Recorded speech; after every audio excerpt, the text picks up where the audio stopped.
Welcome to our Teams Voice Call Queue video tutorial. In this video, we'll go over the key features of the call queue group, how to make and receive calls, and how to manage incoming call volume. Call queue groups look very similar to other Microsoft Teams groups on the platform and can be found in the same place. Your management will invite you into your group through the same means, and you can accept the invite into the group via Teams notifications or an automated Outlook email. Once you've accepted the invite, it should auto-populate. Select the group name and you'll be brought into the main group page. Along the top bar, you will have access to the classic Posts, Files, and Staff Notebook menus where you can share messages between your queue mates for collaboration. To access the queue, select the Calls option.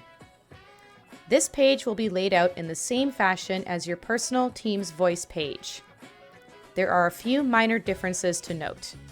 Your dial pad is now located in the top right-hand corner of the application with the heading Agents over top.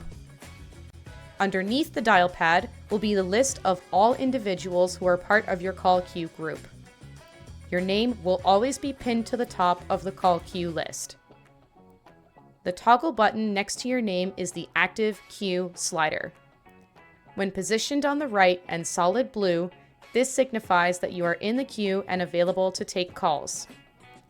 Select the toggle button to slide it to the left to take yourself out of the queue if you are unable to take calls. Alternatively, you can alter your personal team status by selecting your icon in the top right corner and choosing a busy or do not disturb status type to remain in queue but not to take calls temporarily. When a call arrives in the queue, it will ring all members in the queue until someone answers the call.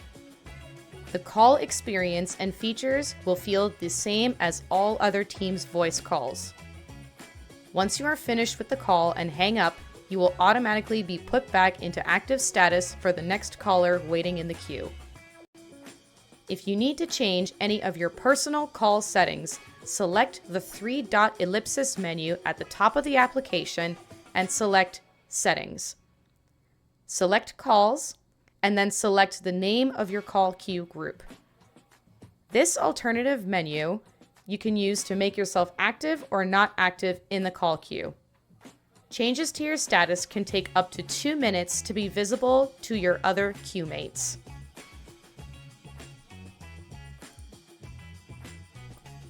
If you are an administrator of your call queue, you will have an alternative menu that allows you to change the voicemail greeting of the call queue. Please note that this can only be accessed and changed via the Teams app on your desktop computer. More information on these steps can be found on our ITS website.